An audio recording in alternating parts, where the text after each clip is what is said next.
திரு திருன்னு முழிக்காத அப்படின்னு சொல்லுவாங்க. அதுல வாதம் எதிர்வாதம் இருக்கிறது. இப்ப நீங்க கேட்ட கேள்விக்கு என்னுடைய பதிலை நான் சொல்றேன்.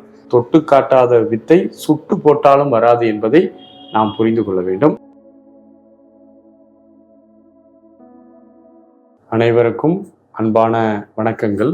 சித்தர்களினுடைய பெரிய ஒரு மரபு ரீதியான ஒரு விஷயம். நிறைய செய்திகள் சித்தர்கள் சொன்னாலும் இந்த ஒரு விஷயத்தை ரொம்ப முக்கியத்துவம் கொடுத்தார்கள். மெய்ப்பொருள் என்ற ஒரு விஷயத்துக்கு. மெய்ப்பொருள் அப்படிங்கிறது இந்த பிரபஞ்சத்தை பொறுத்தளவுல எல்லாமே அழியக்கூடியது.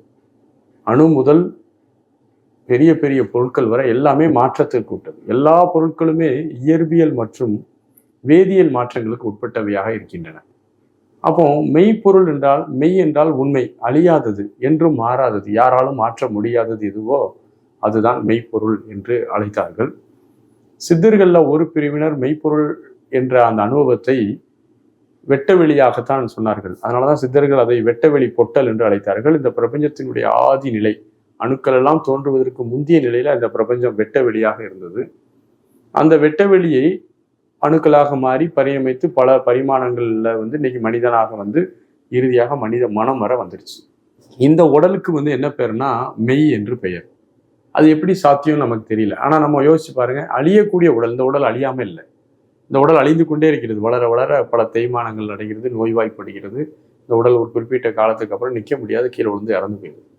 இந்த அழியக்கூடிய இந்த உடலுக்கு ஏன் மெய் என்று வைத்தார்கள் என்ற ஒரு கேள்வி இருக்கிறது. இந்த உடல் அழியக்கூடிய உடலுக்கு மெய் அப்படிங்கிறது எதை குறிக்கிறது அப்படின்னா, அந்த உடல்ல இருக்கக்கூடிய கண்கள் ரொம்ப முக்கியமான ஒன்று. இந்த கண்களை தான் நம்ம சித்தர்கள் முக்கியமான ஒரு பொருளாக, ஒரு வஸ்துவாக பார்க்கிறார்கள். ஏன்னா அதனாலதான் கண்ணுக்கு மெய்ப்பொருள் என்ற ஒரு பெயர் வந்துச்சு. நீங்க பார்த்தீங்கன்னா நம்முடைய உடல்ல பஞ்சபூதங்கள் ஆனது நிலம், நீர், நெருப்பு, காற்று, ஆகாயம்லாம் இருக்கு. ஆகாயம், நீர், நிலம், நெருப்புல நெருப்பினுடைய அம்சமாக இந்த உடல்ல இருக்கக்கூடிய எலிமெண்ட் என்னன்னு பார்த்தீங்கன்னா வேற எங்கேயுமே இல்லை. கண் தான் நெருப்பினுடைய எலிமெண்டாக இருக்கிறது. அதனாலதான் சொல்லுவாங்க நமச்சிவாய அப்படிங்கிற ஒரு எழுத்தை சொல்லுவாங்க. ந மண், ம நீர், சி நெருப்பு, வ காற்று, ஏ ஆகாயம் என்ற தத்துவத்தை சொன்னாங்க. பஞ்சபூத தத்துவங்களை சொன்னாங்க. அதனாலதான் சொன்னாங்க 5 எழுத்திலே பிறந்து 5 எழுத்திலே வளர்ந்து 5 எழுத்தை ஓதுகின்ற பஞ்சபூத பாவிகால் 5 எழுத்தில் ஓர் எழுத்தை அறிந்து கூற வள்ளீரில் அஞ்சல் அஞ்சல் அஞ்சல் என்று நாதன் அம்பலத்தில் ஆடுமே என்று சொன்னார்கள். இந்த 5 எழுத்துல ஓர் எழுத்து சீயாக சொன்னார்கள். நம்ம கண்ணுகிட்ட கை போனா சி அப்படிமோ. இந்த கண் அப்படிங்கிறது ரொம்ப முக்கியமான ஒரு வஸ்துவாக பார்க்கப்பட்டது. நம்ம இறந்த பிறகு மெல்ட் ஆகி இல்லாமல் போயிடும், அப்படியே எவாபரேட் ஆகிடும், அப்படியே இல்லாமல் போயிடும். அதனாலதான் கண்ணை மூடி நம்ம சந்தனம்லாம் வச்சு பண்றோம். அப்போ அந்த கண்ணில் இந்த ஒயிட்டு பார்க்குமான்னா அந்த ஒயிட்டு பார்க்காது, அந்த ப்ரௌன் பார்க்குமான்னா அந்த ப்ரௌன் பார்க்காது, ஆனால் அந்த புள்ளி பார்க்கும். அந்த புள்ளி அப்படிங்கிறது மெய்ப்பொருள், இந்த பிரபஞ்சத்தினுடைய ஒரு தன்மை. அந்த புள்ளியை நீங்க கூர்ந்து கவனிச்சீங்கன்னா நீங்க வெட்டவெளி உணர்வை பெற்று விடுவீர்கள் அப்படிங்கிறத மறைமுகமாக உணர்ந்தார்கள். நம்ம மனித மனமானது பல்வேறு கருத்துக்கள்ல ஓடி அலைந்து திரிந்து நொந்து நூடுல்ஸ் ஆகுது. அப்போ இந்த மனதை ஒரு நல்ல வழிக்கு திருப்பணும் அப்படிங்கிறதுக்காக ஒரு எளிமையான வழியை கண்டுபிடிச்சாங்க. இந்த உடல்ல இருக்கக்கூடிய கண்ணை மூடி நம்ம அந்த கண்ணில் உள்ள புள்ளியை தொடர்ந்து கவனிச்சா நம்ம மனமானது சலனத்தை குறைத்து ஒரு வெட்டவெளி உணர்வை பெற்றுவிடும், அந்த மெய்ப்பொருள் தரிசனத்தை பெற்றுவிடும் என்பதனாலேயே கண்ணை முக்கியமாக ஒன்றாக சொன்னார்கள், மெய்ப்பொருள் என்று அழைத்தார்கள். இந்த கண்ணுக்கு இன்னொரு பேர் என்னன்னா திருவடி என்ற பெயர். இந்த திரு திருன்னு முழிக்காத அப்படின்னு சொல்லுவாங்க. கண்ணும் கருத்துமா எரி, எண்ணும் எழுத்தும் கண்ணெண்ட தகும் என்று சொல்வார். கண்ணுக்கு முக்கியத்துவம் கொடுத்து நிறைய பாடல்கள் சொல்லியிருக்கிறாங்க.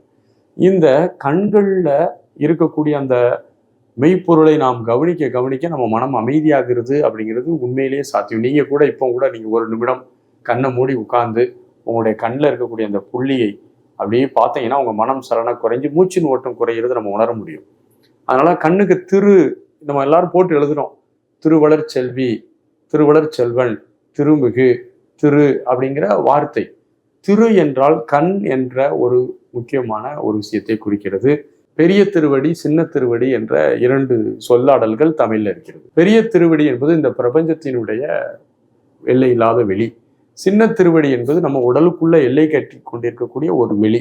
இந்த வெளியை பிடித்தால் அந்த வெளியை பிடிக்கலாம் அப்படிங்கிறது தான் ஒரு முக்கியமான ஒரு விஷயம். சித்தர்களுடைய சில பிரிவினர் தான் இந்த ஒரு கருத்தியல்ல இருக்கிறாங்க. இதை மறுப்பவர்களும் இருக்கிறார்கள். இது இல்லை அப்படின்னு மறுக்கிறவங்க, அதுல வாதம் எதிர்வாதம் இருக்கிறது. இப்ப நீங்க கேட்ட கேள்விக்கு என்னுடைய பதிலை நான் சொல்றேன். ஆகவே நம்ம இதில் புள்ளியை கவனிப்பது அப்படிங்கிறது அந்த புள்ளியை கவனிக்க வேண்டும் என்று அறிவுறுத்துவது என்பது திருவடி தீட்சை என்று அழைக்கப்படுகிறது.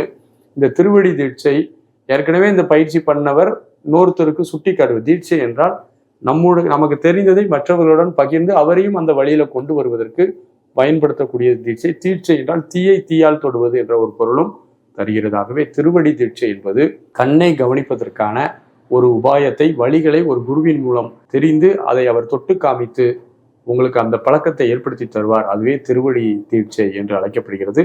தொட்டு காட்டாத வித்தை சுட்டு போட்டாலும் வராது என்பதை நாம் புரிந்து கொள்ள வேண்டும். அனைவருக்கும் வாழ்த்துக்கள். நன்றி, வணக்கம்.